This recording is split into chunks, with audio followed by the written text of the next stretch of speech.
This conference will now be recorded. Okay. Well, thanks everybody for joining this Sunday afternoon here in the United States and Monday morning in the Philippines.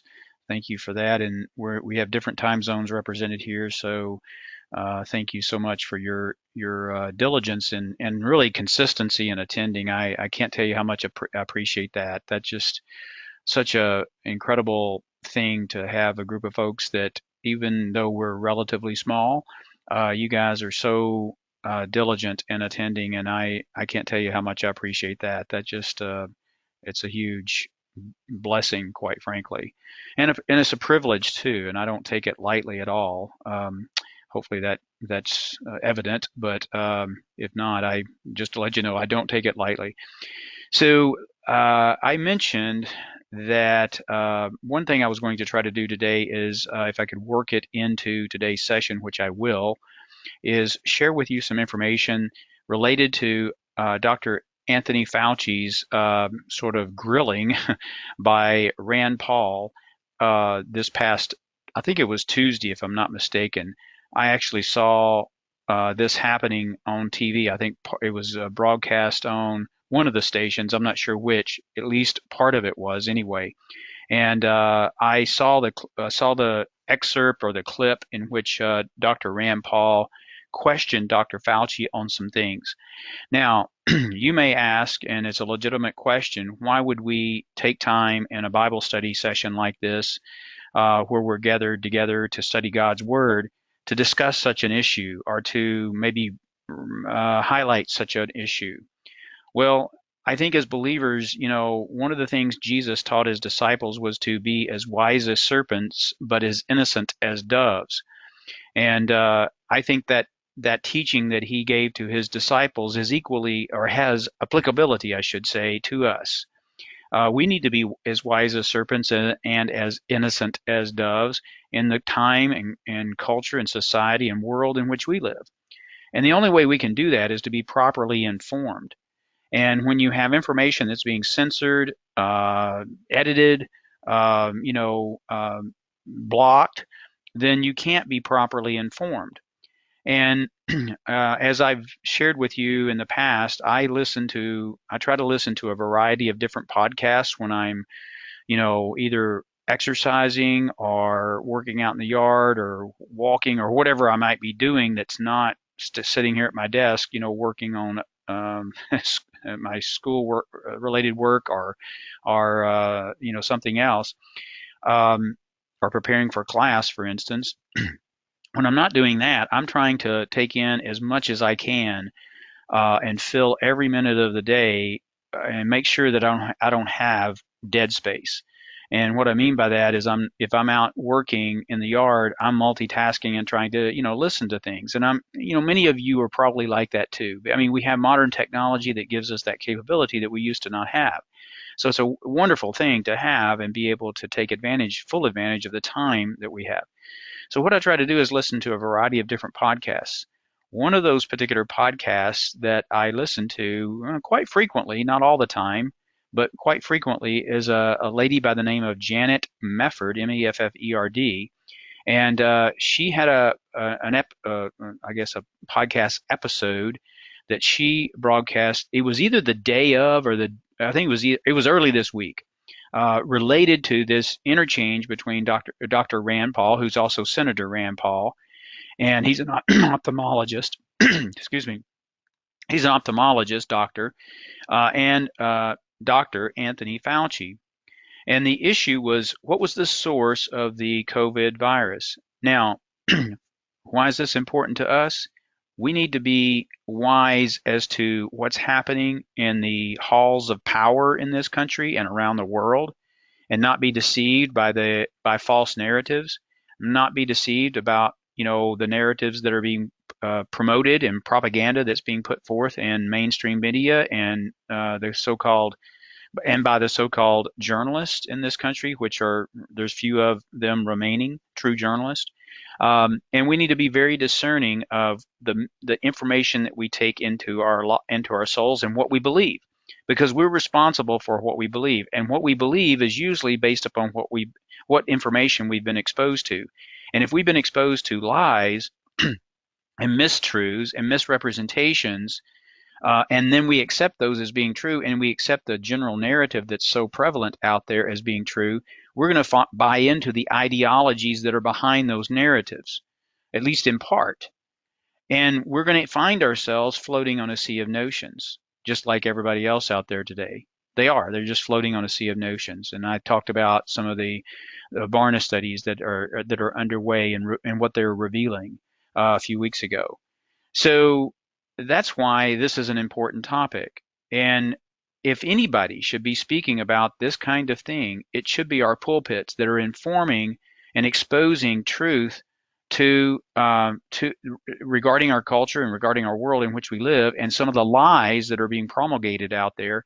It should be happening from the pulpit, and congregations and believers around this country and around this world should rise up and stand opposed to evil. And the only way you can do that is to be properly informed. Well, let me just share some information with you. Now, what I'm going to do is I'm going to take you and I'm going to share my screen first, and I want to show you something. Okay, hopefully, there we go. Hopefully you can see, and what you can see is a panel with the people that are attending right now. And if you went to janetmefford.com and you went to the podcast link, which is under archive broadcasts, you would see all of our podcasts sort of listed here, and you can click on any one of them and play them. Now, I will say this about the one that I'm talking about. The one that I'm talking about is dated May the 12th of this, of 2021, this year. And it's called Janet Mefford Today. This is her program. And you can subscribe to this using your Apple, podcast player, or whatever other podcast player you may have. You can subscribe to her. You can subscribe to a number of others. And so anyway, this particular episode is the episode that is at issue. It's called Dr. Anthony Fauci / Covid-19, and I think the next word is funding, if I'm not mistaken. And then if you click on View Track, you should be able to listen to it. Originally I was not able to listen to it, and then I had to restart my computer. I think that may have fixed the problem. I couldn't hear the audio, but I got that fixed. Now, I find it interesting that when I had to go to the website to actually find and locate this particular episode. And on my phone, I have, a podcast player. And so those of you who, have smartphones, you probably have the same thing if I can get my code typed in properly, which I have to do about 3 times every single time. Now, this little purple icon, that's the podcast player. And here's the list of podcasts of Janet Mefford. Hopefully you can see that. The interesting thing is, the day after I listened to this, I couldn't locate this podcast. The one dated 5/12 is no longer in the list. I don't know if that has anything to do with Apple. I don't know what that has anything to do with, other than the fact that it's missing. Now, if you're able to locate it in that podcast list on your Apple iPhone or your smartphone, okay, great. Let me know, because I would be very interested. Because what I'm finding is that on Facebook and other social media and even podcast players, Apple, Google, Facebook, Instagram, you name it, all of those guys it's almost like they're colluding. And if I put posts out on Facebook that in the past I know I would get responses to, and I put a post out on Facebook just this past week, and this has happened more than once. I've gotten zero or virtually zero responses, or virtually zero likes or whatever. And I'm like, why is that happening? That's fascinating. And here I can't even find this particular episode. The reason why is because it's against the prevailing false narrative that's being promulgated by the mainstream media and others, and especially the elitists who are part of the oligarchy in Washington, D.C. So the information I want to share today with you comes from this podcast, and she's basically, what she's done is she's curated, or she's summarized some different articles out there, and I will reference those as we go through this brief summary of what she's disclosed. I'm going to take you through a summary of this is about 47 minutes, this podcast happens to be in length, and there's about 3 different commercials in there where you can blow through those. And so probably all in all, you've got about 42 minutes or so of actual information that's being disseminated. I would highly encourage you to listen to this particular podcast. Uh, I'll share with you what she shares in about the first 27 minutes that sets the stage for her to play some clips and comment on those clips that are clips of the interchange between Senator Rand Paul and Dr. Anthony Fauci. Okay, so let me share with you some information. I'm going to pull this up to where I can look at my notes that I've typed into a Word document. And I don't know how to exactly spell the names of especially the Chinese doctor that's referenced in here. I spelled it phonetically the way she pronounced it, but I know it's spelled differently. I didn't get a chance to look that up, so I'm not going to be able to. I'm not going to share these notes out because I know there's probably some spelling errors in there related to those individuals. But you'll get the gist of the setup for all that took place in regard to that interchange that occurred between Senator Rand Paul, Dr. Rand Paul, and Dr. Anthony Fauci this past week. And I would highly encourage you to go out. You can either listen to that interchange and the clips of it that she has in her podcast, or after I go through this, if you want to, go out and use DuckDuckGo and do a search on Dr. Anthony Fauci and Rand Paul, and you'll find all kinds of information about that particular exchange. So she mentions, let me run through this with you. She mentions an article that was written by a guy by the name of Nicholas Wade. Nicholas Wade, W-A-D-E, he worked at the New York Times for years. And he wrote an article on the origins of COVID-19. Now, this particular article, I've heard it referenced since this podcast and since listening to this podcast, I've heard it referenced several different times by different news media. So it's not an unknown article. It's not some rare thing. It's being talked about quite a bit. So he wrote this article about the origins of COVID-19. Now, the mainstream media narrative is that COVID-19 was some kind of natural phenomenon, and it's similar to SARS-1, and it originated in a wet market where a bat virus moved to another animal and then to humans, sort of in a natural sort of way. That's the mainstream media narrative. Now, a few facts. The SARS-2 virus, it really kind of caused or brought about what's known as COVID-19. And the Chinese found SARS-2 to have no link to the wet market, no link. Two groups of virologists are mentioned in two different articles, or wrote two different articles, I should say, that are mentioned in Janet Mefford's sort of lead up to her playing of the excerpts, and that is part of the background behind Dr. Rand Paul's sort of interrogation of Anthony Fauci. And so keep in mind the principle: follow the money, okay? Because this is going to eventually take us to that thread that connects the money to Fauci and to the Wuhan laboratory where all of this virology research was taking place, resulting in most likely the COVID-19 virus being formed and released. Okay, so there are two groups of virologists that wrote two different articles that promoted this sort of that fed the mainstream media and the narrative that's prevalent. Okay, there was an article in the Lancet, and I'm not familiar with the Lancet. I've heard of it before, but it's evidently a journal or some news-related source. But anyway, the Lancet, dated February the 19th of 2020, so last year, February 19th, and this was before the SARS virus, the COVID-19 virus, was really considered a pandemic.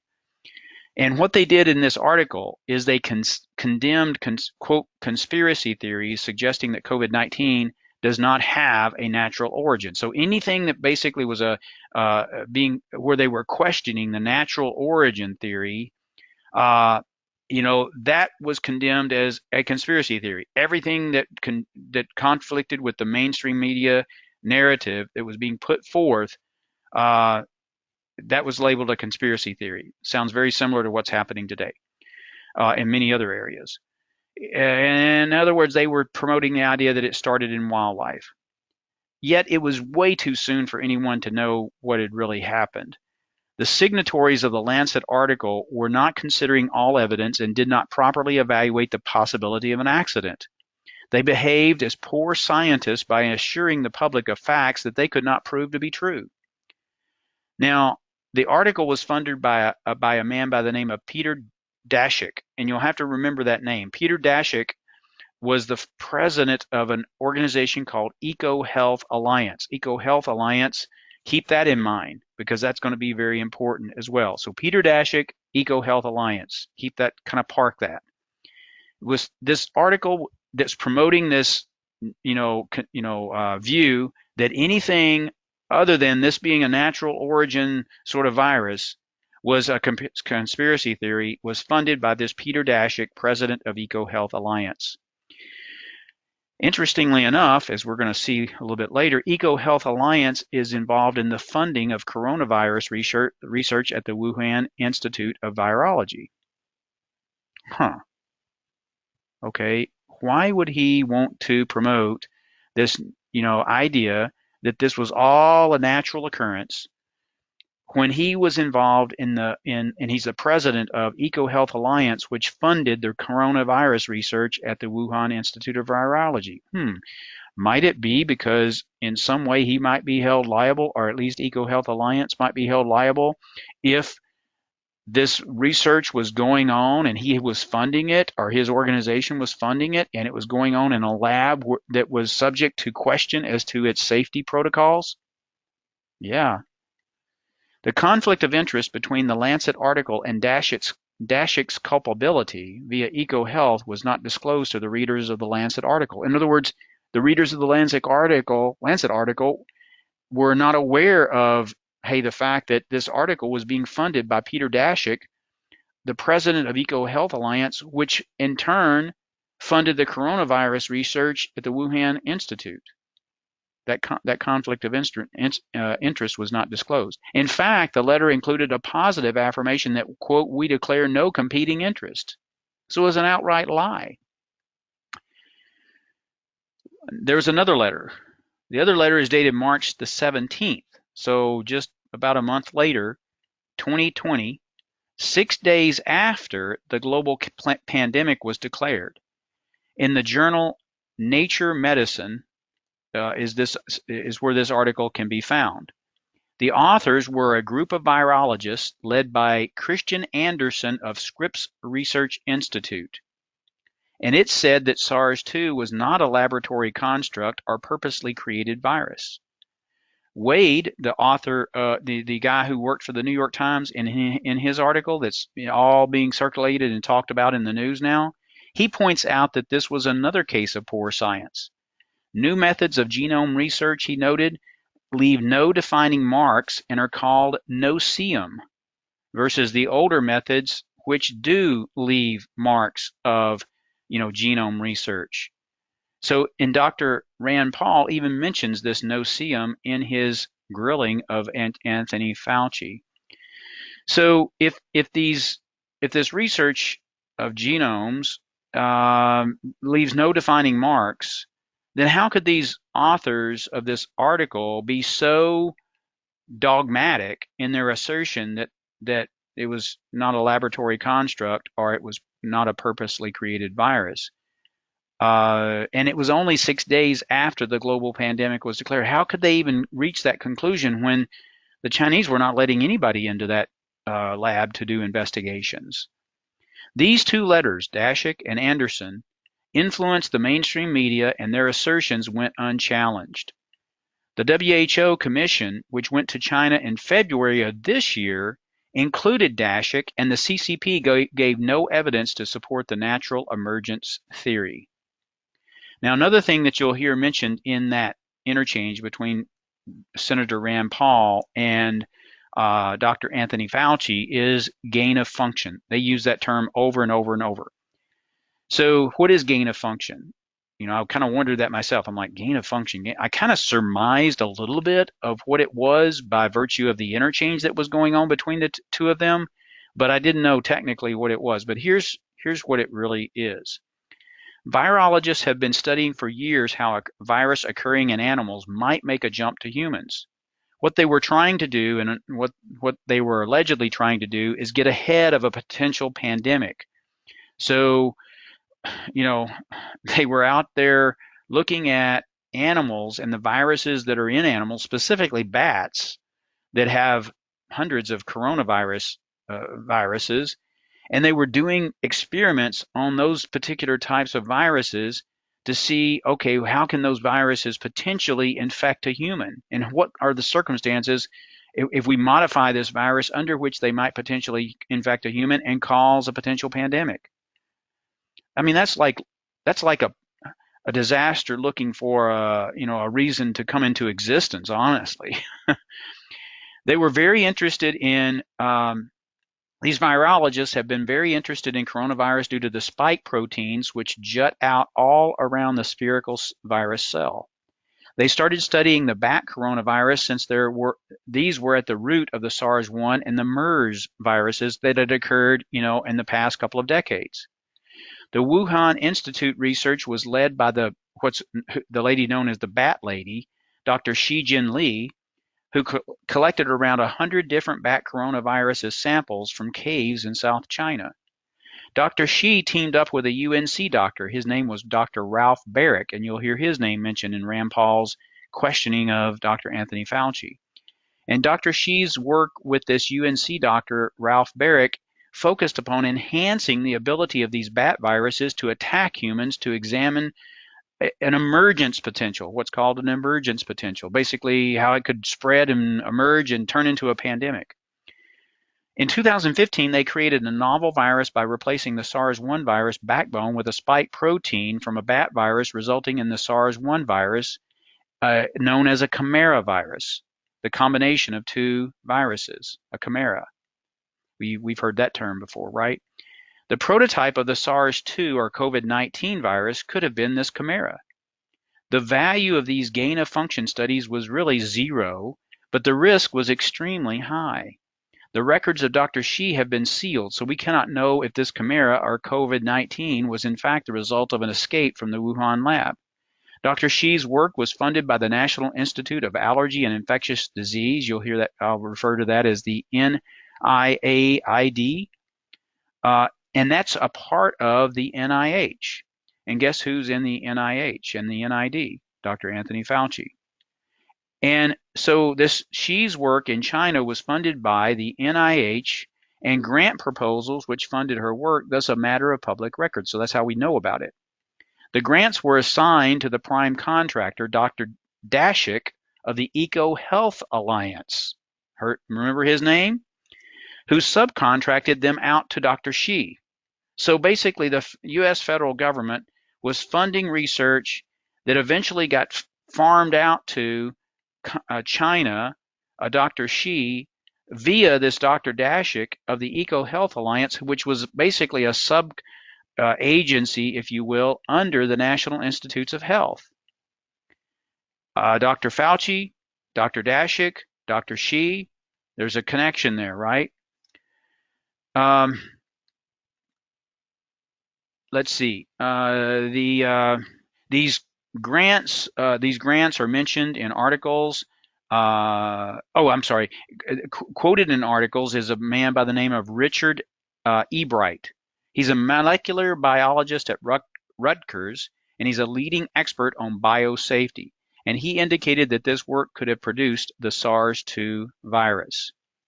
Now, Nicholas Wade, in his article that became really a source of a lot of interactions in the news media this past week, Wade indicated that all the evidence points to the virus being originated in the Wuhan lab. The funding for gain-of-function research was too tempting, so they pushed ahead in spite of the risks. The virologists lobbied against the moratorium that had been imposed upon such research in 2014. In 2014, under Barack Obama, there was a moratorium imposed upon this gain-of-function research. But the funding was raised in 2017 and announced by Dr. Francis Collins of the BioLogos Foundation. BioLogos. When I first heard that, I thought biologos, that's like biology and logos. Logos is the Greek word for word. That sounds kind of like Christian. And sure enough, Dr. Francis Collins of the BioLogos Foundation is a vocal Christian involved in the Human Genome Project and promoter of theistic evolution. He's a very, very liberal type Christian. There was a loophole created in 2017 to allow for gain-of-function research. So that's why this gain-of-function research sort of got restarted. So from June 2014 to May of 2019, Dr. Dashik's Eco Health Alliance had a grant from the National Institutes of Allergy and Infectious Disease, that's NIAID, to do gain-of-function research at the Wuhan Institute of Virology. For the first 3 years of the grant, there was a moratorium on gain-of-function research, which specifically barred funding of any gain-of-function research which increased the pathogenicity of the flu, MERS, or SARS viruses. Now, they couldn't do any research on anything that would increase the pathogenicity of flu, MERS, or SARS viruses. But a footnote was inserted.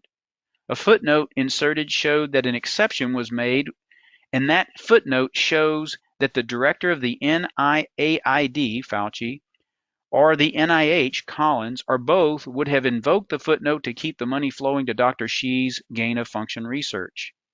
This is the background for effectively farming out research to foreign labs, especially China, where controls for safety of research is questionable. The bottom line in all this is that the NIH was funding and supporting gain-of-function research which could have generated the SARS-2 virus from the Wuhan lab, an unsupervised foreign lab, in unsafe conditions. The Daily Caller indicated that the CCP had put pressure on the U.S. government to not allow this narrative to become prominent unless the U.S. medical supply chain become impacted. Now, can you imagine the conversations that began to occur between the CCP and the U.S. government? U.S. government, China, you basically allowed this virus to escape from Wuhan lab while you're doing this very, very dangerous research. You didn't have proper safety protocols in place, and that had been pointed out previously. China, back to U.S. Well, why were you funding this research, U.S., if it was so dangerous? And U.S., well, that's a good question, you know. Why don't we take this offline and have a separate discussion about this, and we'll work this out over time, right? So this is the background. All of this history here is the background for Senator Rand Paul and his interview of Anthony Fauci this past week, in which Fauci vehemently denied gain-of-function research and in being involved in any funding of gain-of-function research in China. And it was an outright lie. It's similar to, as Janet Mefford points out, it's similar to a lot of different organizations where you have basically subsidiaries built upon subsidiaries and affiliates related to affiliate organizations created for nothing but funneling money through these various organizations so that you can say, in the case of, for instance, George Soros, oh no, I didn't receive any money from George Soros. Well, technically, you didn't receive any money directly from George Soros. You received some money from other organizations that are probably 20 organizations removed from George Soros that had, if you trace the money trail, and if you could trace the money trail, you could ultimately trace it back to George Soros. The same thing is true here in regard to the Wuhan lab. You know, you've got organizations that are operating under, you know, and sub-agencies operating under the National Institutes of Health and the NIAID, the government-funded organizations that are effectively funding China and their research and their experimentation with these viruses. And why are we doing that? And why, of all things, why are we involving China in that kind of research? Could it possibly be that there might be a connection to Biden? And remember all that stuff about Hunter Biden's laptop and, you know, all the connections that Biden had to China and maybe the money that the Biden family got from China? Could there possibly be a connection there? Oh no, that's a conspiracy theory. Well, I mean, I think reasonable minds want to know. And reasonable minds would say, there's a lot of smoke there and there's probably some fire. But we're never going to get to the bottom of that as long as the present administration is in power. So this is the kind of stuff that we as Christians need to be aware of, not so that we can go out and foment, conspiracy theories, and not so that we can go out and misrepresent the truth, but so that we can challenge, the narrative, the prevailing narrative that's coming from a power base that is power hungry and honestly is filled with unbelievers who have nothing but an evil ideology that's motivating them. So anyway, I wanted to share that information with you. I thought you would find it helpful, and I'll just kind of leave it at that for now and leave it to you to kind of go and look into it a little bit more if you decide to do so. I would encourage you to do so. Either listen to the podcast, the rest of it, or go and do a little, I guess, searching on the web for that interchange between Fauci and Senator Rand Paul, based on the information I just shared with you. Okay. Any thoughts or comments on that before we move back into our study here? Hey, Steve, it's Hillary. Yeah, Hillary. Hey, just want to let you know, I did find that podcast on my Apple podcast thing. So it's Oh, on mine. I'm not sure why it's on okay. yours, but I was able to locate it. So I'll listen to it. Oh, good. Okay. Thank you, Hillary. Thanks for letting me know. For some reason, it's not showing up in my list anymore, that particular one. So I'm glad to know that it's accessible out there. I just thought that was really strange why I couldn't find it anymore. I don't know why. But that's good to know. Thank you. Anybody else? Good stuff. Any other comments on that? Steve, sounds like you've been censored. Well, I'm, maybe, you have to think that, I mean, you never know. I mean, with what's all the stuff that's going on now, you never know.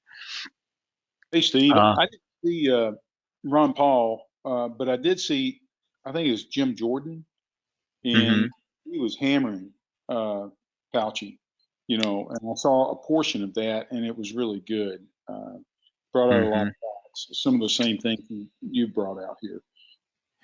Yes, Jordan and Rand Paul are the only two that I've seen really going after Fauci, like they have. And I think the Jordan went after Fauci some time ago, and Rand Paul. This was at least the second major interchange I've seen between Rand Paul and Anthony Fauci. I've seen Rand Paul go after Anthony Fauci on a separate occasion as well, but this was the first time where the information that I presented today, obtained from Janet Mefford and her podcast, that's the first time I've seen that kind of information surfaced in the discussion. And the interesting thing, and Janet Mefford points this out, is that when she went out and started searching some, just looking to see what other, sources were saying about this particular interchange, it's ridiculous. I mean, it is absolutely ridiculous. People, and as she points out, people who really have, some people are very educated. I mean, most everybody. I mean, everybody really,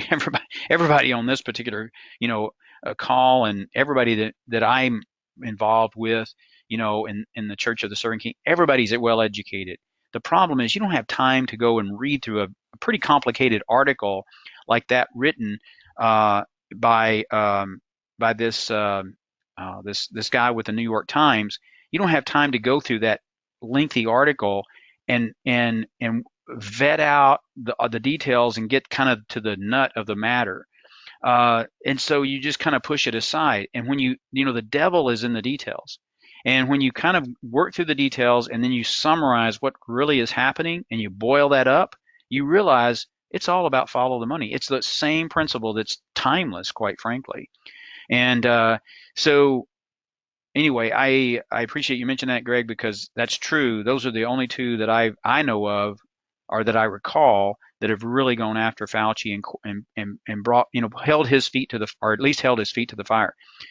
And if you listen to Mefford's broadcast, she she says some really good things about that particular point that are worth hearing.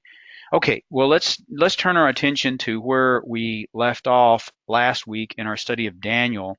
And where we were was a study of Daniel chapter 12, and we had progressed into Daniel chapter 12. Let's all turn in our Bibles, if you will, to Daniel chapter 12, and have that sort of at the ready. That's where we'll pick up today. And I'm actually working with my hard copy here. I've got the passage actually included in the notes, and we'll definitely take a look at that. But I wanted to just start off by reading. It's a very short chapter, so I just wanted to start off by reading the chapter with you, and then we'll work our way through this, and then hopefully get into chapter 9 and Daniel's prayer. That's effectively the first 19 verses or so of Daniel chapter 9. And then we have the last few verses of Daniel chapter 9 that are the information that Gabriel gives to Daniel about Daniel's 70 weeks, or about 70 weeks, not Daniel's 70 weeks. It's about 70 weeks, and it's recorded, and the information is available in Daniel. So Daniel chapter 12, let's just read that together, okay? At that time shall arise Michael, the great prince, who has charge of your people, and there shall be a time of trouble such as never has been since there was a nation until that time. But at that time your people shall be delivered, every one whose name shall be found written in the book. And many of those who sleep in the dust of the earth shall awake, some to everlasting life, and some to shame and everlasting contempt. And those who are wise shall shine like the brightness of the sky above, and those who turn many to righteousness like the stars forever and ever. But you, Daniel, shut up the words and seal the book until the time of the end. Many shall run to and fro, and knowledge shall increase. Then I, Daniel, looked, and behold, two others stood, one on this bank of the stream, and one on that bank of the stream. And someone said to the man clothed in linen, who was above the waters of the stream, How long shall it be until the end of these wonders? And I heard the man clothed in linen who was above the waters of the stream, and he raised his right hand and his left hand toward heaven, and he swore by him who lives forever that it would be for a time, times, and half a time, and that when the shattering of the power of the holy people comes to an end, all these things would be finished. I heard, but I did not understand. Then I said, O my Lord, what shall be the outcome of these things? And he said, Go your way, Daniel, for the words are shut up and sealed until the time of the end.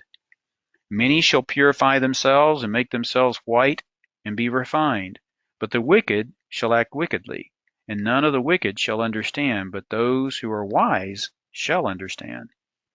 And from the time that the regular burnt offering is taken away, and the abomination that makes desolate is set up, there shall be 1290 days.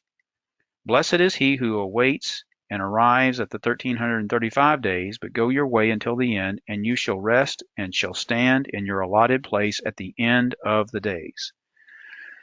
Okay, this would have been a very, very comforting, but at the same time a bit confusing set of information conveyed to Daniel by Gabriel. He did not understand all of this information, but on the other hand, there's enough contained in it that gives him great comfort in knowing, the last promise made by this angel Gabriel, when he says, "But go your way until the end, and you shall rest, and you shall stand in your allotted place at the end of the days." Well, that would have told Daniel that you're going to rest, you're going to die. That's what is meant here, and you shall rest. You're going to die, but you're going to stand in your allotted place at the end of the day. So in your resurrection body, you will actually be part of this kingdom that's coming. So wouldn't that be? I mean, if you had an angel like Gabriel appear to you and tell you, Caleb, Roger, Greg, Brett, Hillary, Kathy, Fran, Sharon, and Scott and Buddy and whoever else I might have left out. Here's what's going to happen.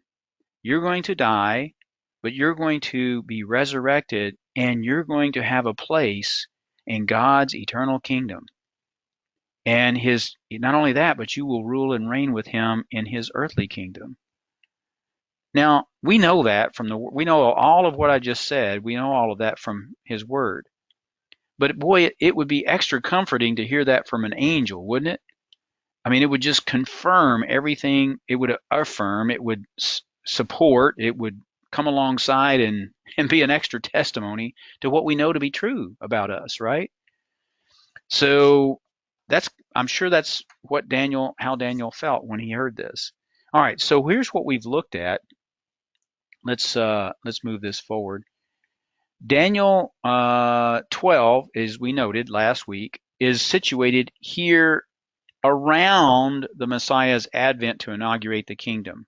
The information that we have in Daniel chapter 12, it's really associated with this period, surrounding Jesus's, as we know him to be the Messiah. To Daniel, he was just thinking in terms of the coming Messiah. This thing is really bugging me. It's getting all tangled up. So Daniel chapter 12 is dealing with this period surrounding the coming of the Messiah and his inauguration of the kingdom. That's where Daniel 12 is located. All right, so let's move on here real quickly, just to run through this briefly and highlight some of the key points. These first three verses: at that time shall arise Michael, the great prince, who has charge of your people, and there shall be a time of trouble. Anybody? I mean, I think we all know the time of trouble that's being referenced here is in fact that period that Daniel's going to later find out is the 70th week. It's going to be a time of trouble, and what does it say? Such as never has been since there was a nation until that time.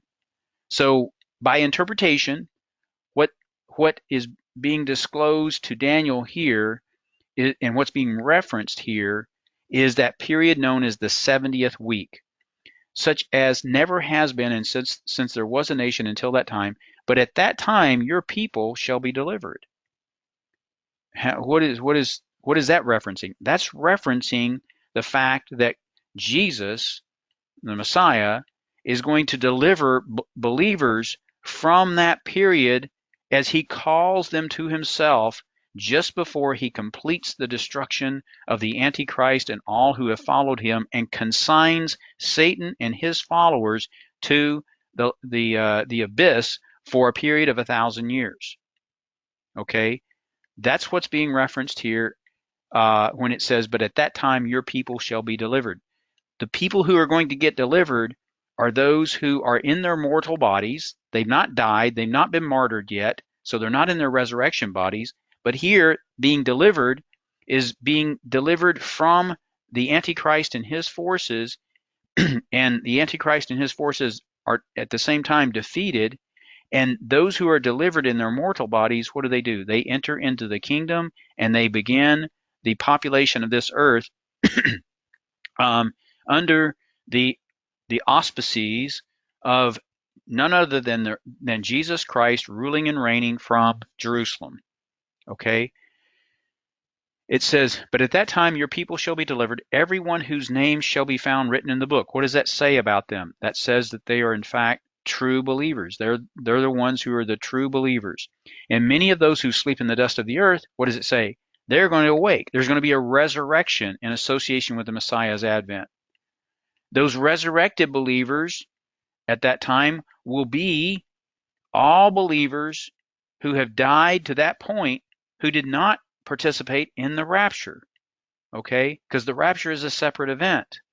So those who are raptured, which would be, if we live until the time of the rapture, would include us, it's going to be those believers who are alive at the time that the rapture occurs, and they will be taken away from this earth. They will receive their resurrection bodies, and they will in turn return with Jesus to rule and reign that's a compilation of a number of different passages to come to that understanding, but that's what's going to happen with them. But what about all the other believers who died in other periods of human history, and who were Jewish, in previous eras? Evidently, they're resurrected at the second coming of Jesus and receive their resurrection bodies, and then they rule and reign as well during this kingdom era. And so, and many of those who sleep in the dust of the earth shall awake. That's where we get this from, right here. Many of those who sleep in the dust of the earth. Daniel is specifically, or the angel here that's revealing this to Daniel, is specifically referring to Jewish people. I mean, we're dealing with Jewish people. We're dealing with Daniel's people. Because, I mean, look at, there's your people is referenced twice in these 3 verses. And many of those who sleep in the dust of the earth shall awake, some to everlasting life, and some to shame and everlasting contempt.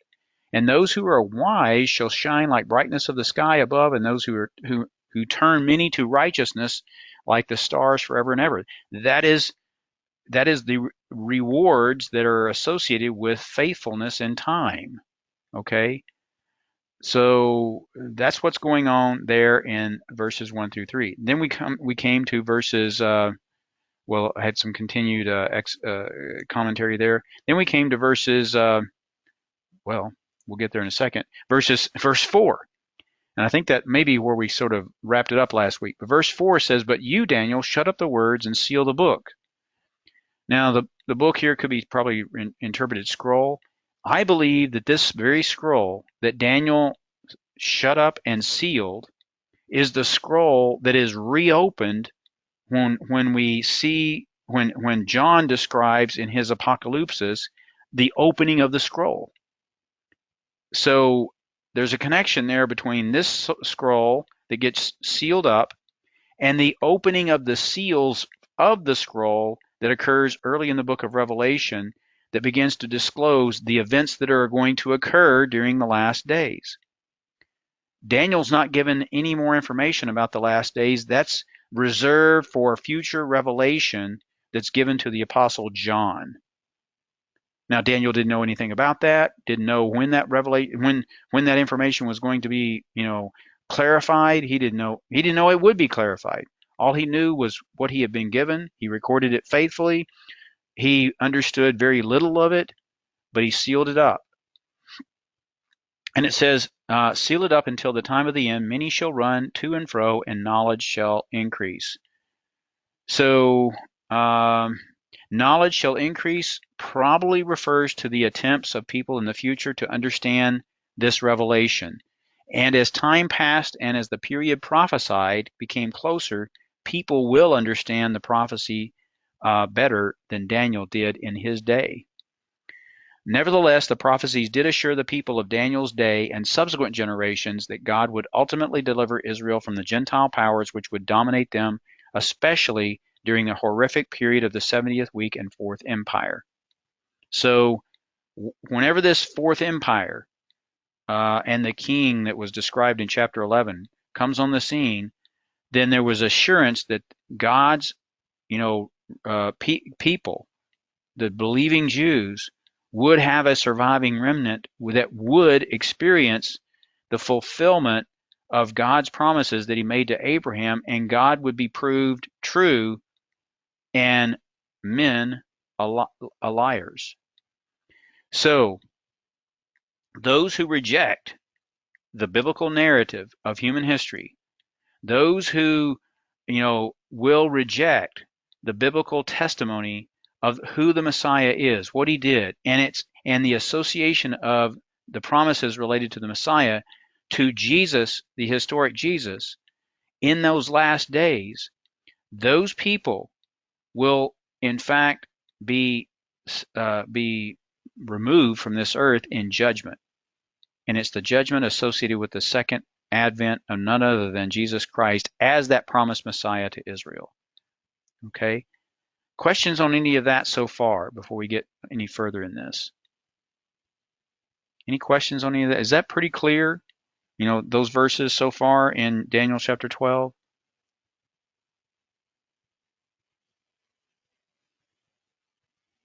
Okay. Any ambiguity there? Okay. Well, we'll move on. And hey, if you got questions, please get them out there, because we're not that big of a group. Don't be embarrassed or shy about doing that, because this is just, look, it's just, what are we at? 12 12 to 15 people at the most every time. It's not a big deal. So please feel free to ask questions. All right, verses 5 through 7. And you can see it here on the screen. Then I, Daniel, looked, and behold, two others stood, one on this bank of the stream and one on the other bank of the stream. And someone said to the man clothed in linen, who was above the waters of the stream, How long shall it be until the end of these wonders? And I heard the man clothed in linen, who was above the waters of the stream, and he raised his right hand and his left hand toward heaven, and swore by him who lives forever, that it would be for a time, times, and half time, and that when the shattering of the power of the holy people comes to an end, all these things would be finished.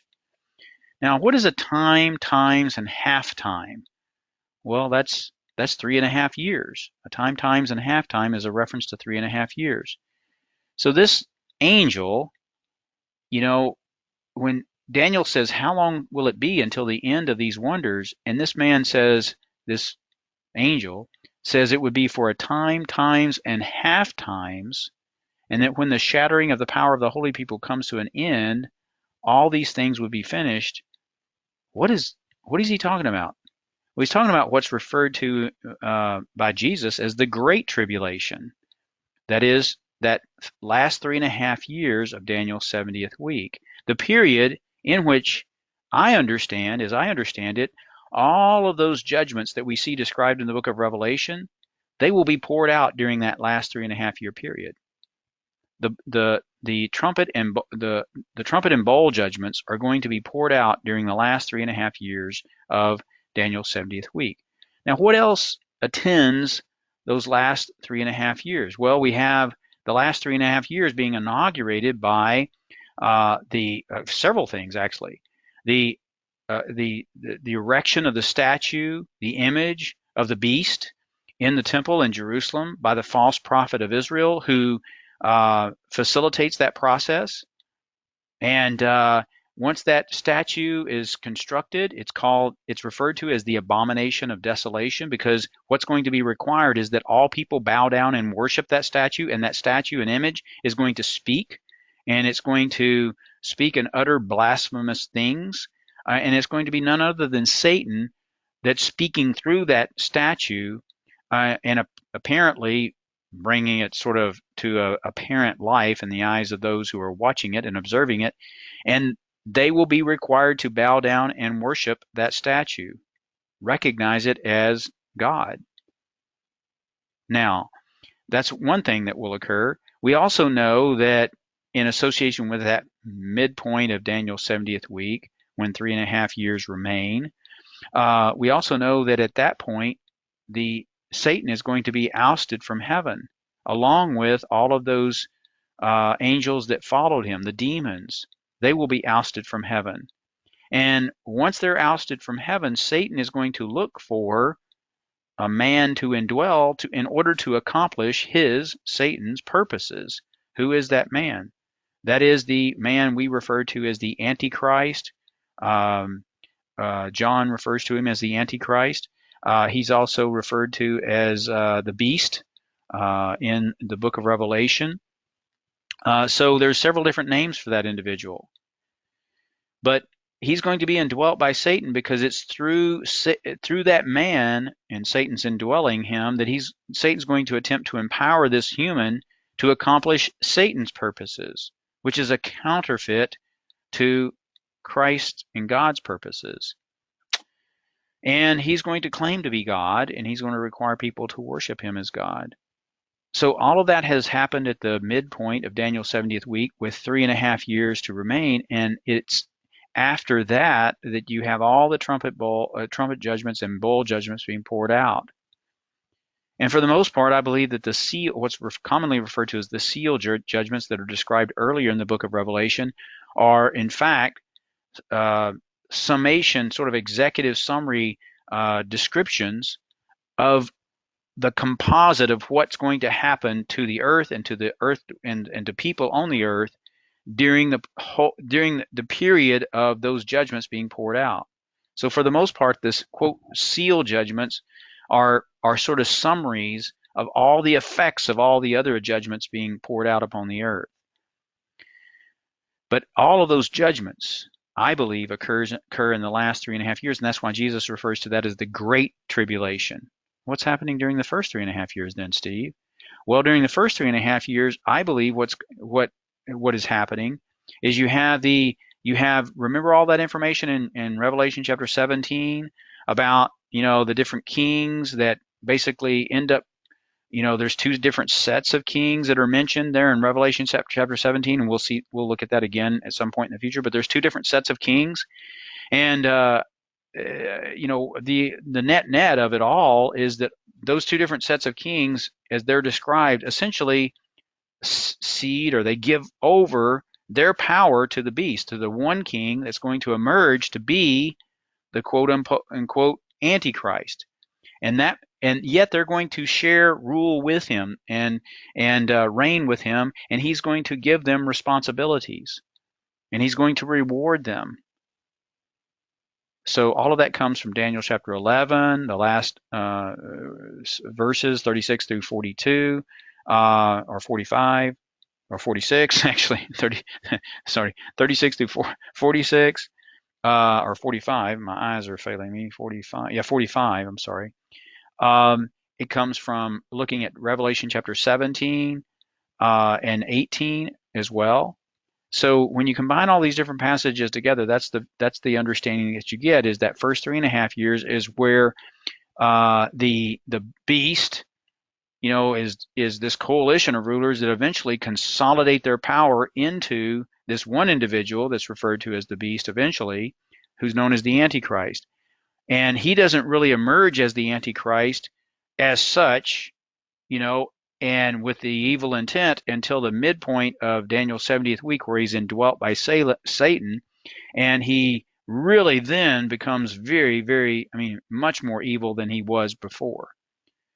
So the first 3.5 years, really, for all intents and purposes, are that period where Israel is under this sort of protective treaty with the beast, and at the midpoint of that 7-year period, the treaty is broken because it's a 7-year treaty.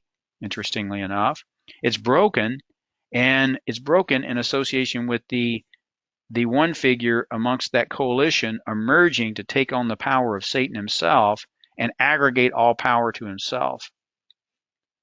Hopefully that makes sense. That's what's going to be happening during that 70th week period. So coming back to 5 through 7, then I, Daniel, looked, and behold, two others stood, one on this bank of the stream and one on that bank of the stream. And someone said to the man clothed in linen, who was above the waters of the stream, how long shall it be until the end of these wonders? And I heard the man clothed in linen, who was above the waters of the stream, and he raised his right hand and left hand toward heaven, and swore by him who lives forever that it would be for a time, times, and half time, and that when the shattering of the power of the holy people comes to an end, all these things will be finished. So the shattering of the power of the holy people, the holy people of God will have zero power by the end of Daniel's 70th week. And why would that be an issue? Why would it be that the people of God, who are believers in God, believers in the Messiah as associated with Jesus Christ, why would it be that they would have no power? And why would it be necessary for the shattering of the power of the holy people coming to an end? What does the shattering of their power mean? Well, what God is demonstrating, he's done this plenty of times throughout the course of biblical history. He's demonstrated over and over and over that he had to bring the situation, or allow the situation, whatever it might be, to progress to a point of human impossibility, so that whatever emerged out of that situation that was consistent with his redemptive program in human history, there was no doubt left that it was he himself who had brought that about. So think about, Sarah giving birth to Abraham. How long did they wait? They waited until they really could not physically, produce a child. And then that's when God stepped in and allowed it to happen. And I'm sure it shocked both of them to, for all of a sudden Sarah at her age, to get up one morning and have morning sickness, as an example. I mean, that would be shocking, I mean, at her age. And certainly Abraham must have been very shocked and probably pretty excited about the fact that he was able to have sex with Sarah at that age. So I'm sure, just looking at it from a very practical perspective, there was no doubt in their mind that this was something extraordinary that had happened, because they were at beyond childbearing years.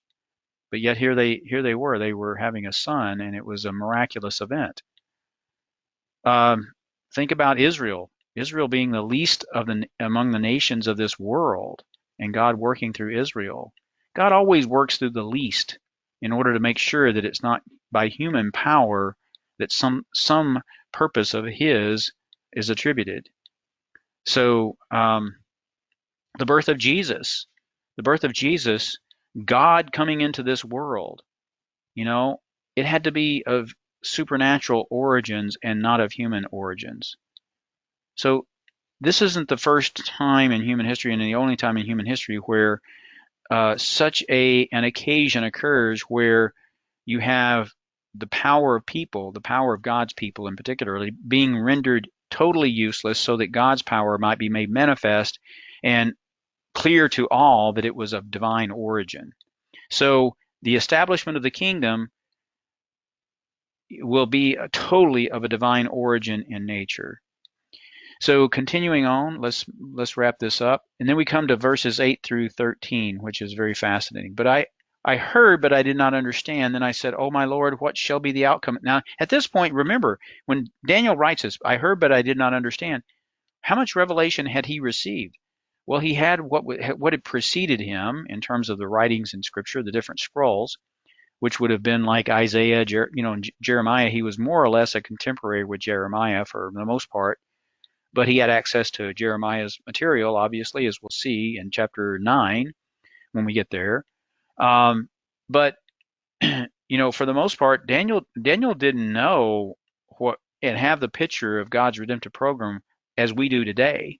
That's the result of subsequent revelation. This was he had the kind of the vaguest understanding of what was going to transpire. He knew of a kingdom to come. He knew of the Messiah to rule and reign.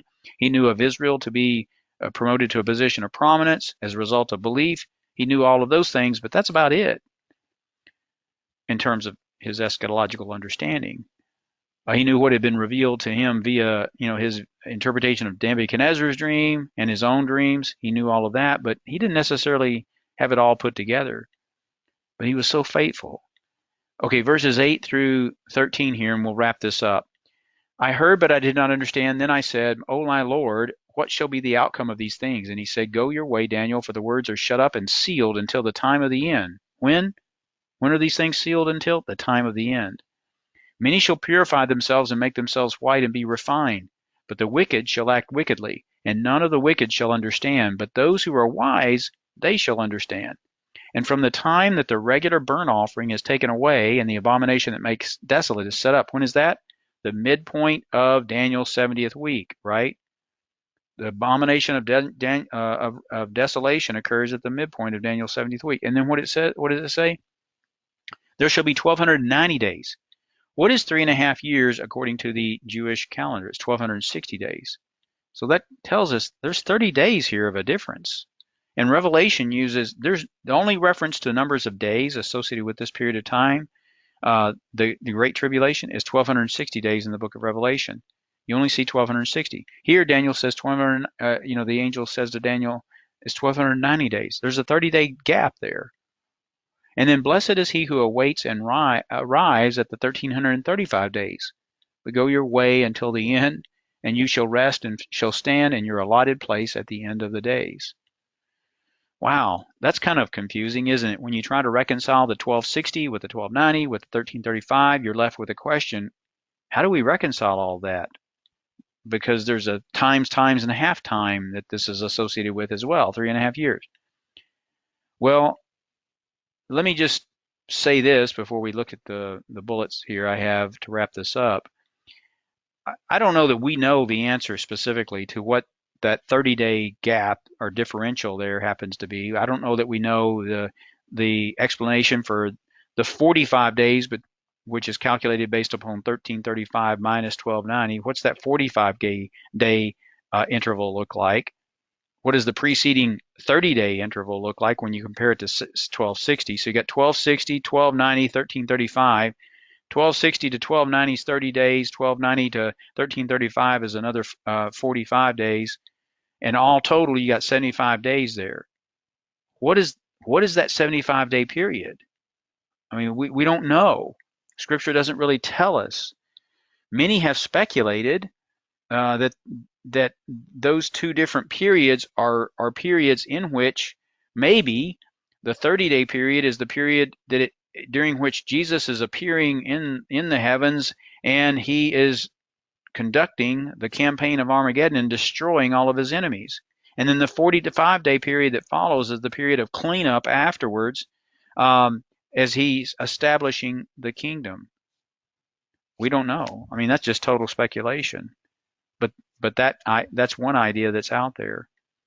So I don't know anybody that's taken 1260 and 1290 and 1235 and come up with a biblically supported answer for what those two periods equate to and what's going to exactly be happening in those two periods, because there's really no revelation in Scripture concerning those two periods of 30 and 45 days respectively. Okay, so that's pretty much what I say in those bullets that are listed there. I'll share these notes out to you. Does anybody have any questions on anything that we've covered today? And you could go back to the opening, or you can stay within the confines of Daniel chapter 12, whichever one you want to do.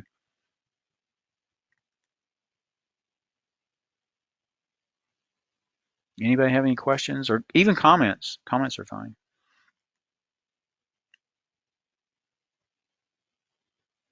Okay. Well, you guys are really quiet. Did you find this information? Did you find the explanation of Daniel chapter 12 helpful? Was there anything in there that I didn't cover to the degree that you need for it to be covered?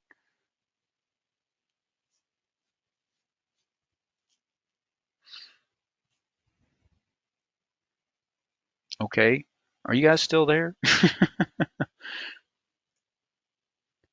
me just check if I can find you. Let me see. Here we go. Yeah, you're still there. Everybody's still there. So you guys are really quiet. Does anybody have any questions about any of that? Hey, Steve, it's good information.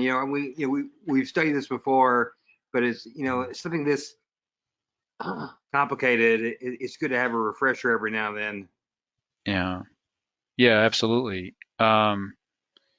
Yeah, I've been over this. I've been over this stuff like, gosh, I don't know how many times I've been through the book of Daniel, and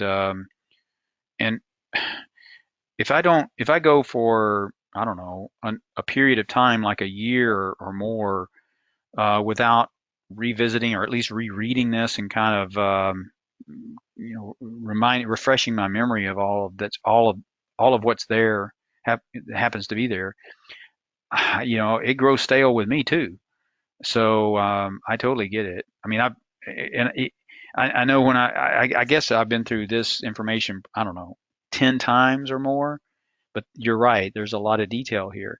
But what has happened over time is that as I've read Daniel, studied Daniel, and then I've read Revelation, studied Revelation, and I've read the Gospels, and I've studied the Gospels, and I looked at Paul and what he has to say, all of a sudden you start kind of going, oh, I see where Revelation talks about this particular portion of Daniel's 70th week, the kingdom era, the coming of Jesus, and I see how it relates to what Daniel included and how progressive Revelation really works. And so it takes a while. It's like anything else, any other field that you become sort of a professional in. It's not until you've been in that field for a number of years and done enough tactical work that the strategic picture starts to unfold or the theory starts to unfold. So for instance, when I was studying accounting, You know, at first you're studying and learning what a debit and a credit is, what account has a natural balance of a debit, and what account has a natural balance of a credit, and then how your balance sheet interacts with the income statement and how all that plays together. So you're kind of learning all that, right? But then you progress further and you kind of get past the technicalities of debits and credits and you start getting into theory. And now you're starting to take all that tactical information and you're sort of looking at it more from a theoretical perspective. What's going on theoretically? And that, you know, if you can't start with theory, you know, and teaching somebody theory without them knowing some of the details. And that's the way it is with any profession, whether it be medical, whether it be, you know, professional in any regard. You've got to have the tactical information. You got to kind of master the tactical information before you get to the point where you're starting to see major themes emerge.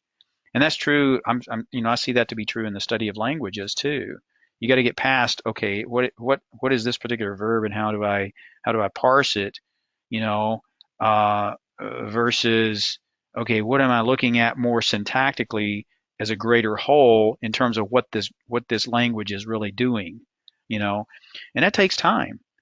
So connecting the dots of Daniel, Jeremiah, you know, Zechariah, you know, the Gospels, Revelation, and then see where Paul fits into all that picture.